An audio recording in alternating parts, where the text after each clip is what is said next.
మహిళా reservation bill 2023లోనే pass. అర్ధరాత్రి gazette విడుదల. పార్లమెంట్లో ఏం జరిగింది అనేది ఒకసారి చూద్దాం ఒకసారి. ఎందుకంటే మనం 2023లోనే పెద్ద ఎత్తున మహిళా రిజర్వేషన్ పాస్ అని చెప్పేసి సంకలు గుద్దుకున్నాం, కానీ ఆ రోజు అమలు చేయలే. కానీ అమలు చేయడానికి మళ్ళొక కొత్త డ్రామా ఆడుతున్నారు. దాని గురించి ఒకసారి చూద్దాం. రాజ్యాంగ సవరణ సహా మరో 2 బిల్లు వీగిపోయగానే మహిళా రిజర్వేషన్ బిల్లు కూడా వీగిపోయిందని వస్తున్న వార్తలు అర్ధరహితం. నిజానికి ద్రౌపది ముర్ము 2023 సెప్టెంబర్ 28వ తేదీనే 106వ రాజ్యాంగ సవరణ బిల్లుపై సంతకం చేసి గెజిట్ నోటిఫికేషన్ కూడా విడుదల చేశారు. కానీ చట్టం అమల్లోకి రాలేదు. ఎందుకంటే ఆ చట్టంలోని సెక్షన్ 1(2) ఒక నిబంధన ప్రకారం ప్రభుత్వం ఎప్పుడైతే ఈ రోజు నుంచి చట్టం అమల్లోకి వస్తుంది అని మరో అధికారిక నోటిఫికేషన్ అప్పటి నుంచే అది చెల్లుబాటు అవుతుంది. అది గెజిట్లోని సెక్షన్ 5 ప్రకారం జనగణన డీలిమిటేషన్ తర్వాతే అమలు కావాలి అని ఆ చట్టంలో స్పష్టంగా పేర్కొన్నారు. చూడండి, అంటే ఆల్రెడీ 2023లోనే ఈ బిల్లు చట్టం అయిపోయింది, గెజిట్ కూడా విడుదలైపోయింది. కానీ అమలు కావాలంటే జనగణన డీలిమిటేషన్ తర్వాతనే అమలు కావాలి. అంటే ఇప్పుడు ఈ జనగణన చేసిన తర్వాత మీరు రాసి పెట్టుకోండి, ఇప్పుడు జరిగేటువంటి జాతీయ వ్యాప్త జన కులగణన ఏదైతుందో దాన్ని జరిగిన తర్వాత ఇమీడియట్గా చేయొచ్చు. దానిలో పెద్ద ప్రాబ్లం ఏం లేదు. మీరు మహిళా రిజర్వేషన్లో అసలు టెన్షన్ పడాల్సిన అవసరం లేదు.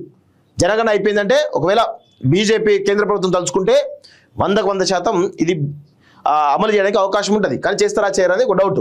సో చట్టంలో స్పష్టంగా పేర్కొన్నారు. కేంద్ర ప్రభుత్వం గెజిట్ ద్వారా నోటిఫై చేసిన తేదీని అమల్లోకి వస్తుంది అని స్పష్టంగా పేర్కొన్నారు. 2023 నుంచి 2026 వరకు ఆ నోటిఫికేషన్ రాలేదు. చట్టంలో మాత్రం 2023 తర్వాత మొదటి జనగణన పూర్తయి దానిపై డీలిమిటేషన్ జరిగిన తర్వాతే మహిళా రిజర్వేషన్ అమల్లోకి వస్తుందని నిర్దేశించారంటూ చూస్తున్నాను. అంటే క్వరీ పెట్టేసారు, చాలా క్లియర్గా ఒక క్వరీ పెట్టేసి వదిలేసారు. ఏప్రిల్ 16, 2026న కేంద్రం 3 బిల్లులు లోక్సభలో ప్రవేశపెట్టింది. లోక్సభ సీట్లు 543 నుంచి 850కి పెంచే ఉద్దేశంతో తీసుకొచ్చినటువంటి 131వ రాజ్యాంగ సవరణ bill, delimitation bill 2026, UT laws amendment bill. ఈ బిల్లు ముఖ్య లక్ష్యం ఒకటే, 2023 చట్టంలో మహిళా రిజర్వేషన్కు జరగనున్న తర్వాత డీలిమిటేషన్ అవసరం అనే నిబంధన తొలగించడంతో పాటు 2011 జనాభా జనగణన ఆధారంగా డీలిమిటేషన్ చేయడానికి అనుమతించమంటూ చూస్తా ఉన్నాం. సో ఇది ఒక పరిస్థితి కనబడతా ఉంది. ఇక అర్ధరాత్రి గెజిట్ విడుదల ఎందుకు? పార్లమెంట్లో 131వ సవరణ బిల్లుపై చర్చ జరుగుతున్న సమయంలోనే కేంద్రం 2023 చట్టాన్ని ఏప్రిల్ 16 అర్ధరాత్రి నుంచి అమలులోకి తెచ్చినట్లు గెజిట్ నోటిఫికేషన్ జారీ చేసింది. ఒకవేళ 131వ బిల్లు ఫెయిల్ అయితే మిగతా 2 బిల్లులు, delimitation bill, UT amendment bill కూడా వాటంతరవే ఆగిపోతాయి. ఎందుకంటే 3 ఒకే దానిపై ఆధారపడి ఉన్నాయి. అలా జరిగినప్పుడు 2023 చట్టం మేమే నోటిఫై చేశాం, మహిళా రిజర్వేషన్ చట్టపరంగా అమల్లో ఉంది, కానీ ప్రతిపక్షమే అడ్డుపడింది అని ప్రభుత్వం ప్రజలకు వివరించనున్నదని చాలా స్పష్టంగా అర్థమవుతోంది. సో చాలా స్పష్టంగా ఒక తెలివికల్లా ఆలోచన చేశారు.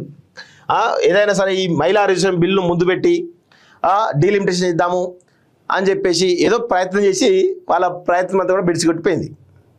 మహిళా రిజర్వేషన్ బిల్లు ఆల్రెడీ ఎప్పుడో 2023లోనే గెజిట్ నోటిఫికేషన్ విడుదలై ఉన్నది.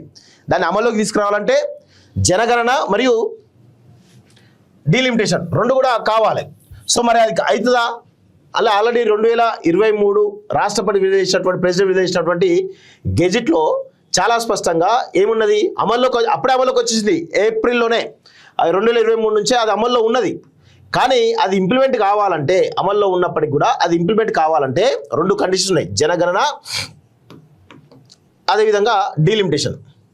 సో ఇప్పుడు డీలిమిటేషన్ను ముందు పెట్టి ఏదో డ్రామా ఆడదామని ప్లాన్ చేశారు. సో ఇప్పుడు పెద్ద ఎత్తున మీరు రాసి పెట్టుకోండి, ఇప్పుడు జనగణన అయిపోయిన తర్వాత మళ్ళీ తీసుకొస్తే ఇది ఈజీగా యాక్సెప్ట్ చేయడానికి అవకాశం అయితే చాలా స్పష్టంగా కనబడుతూ ఉంది. ఇది పరిస్థితి.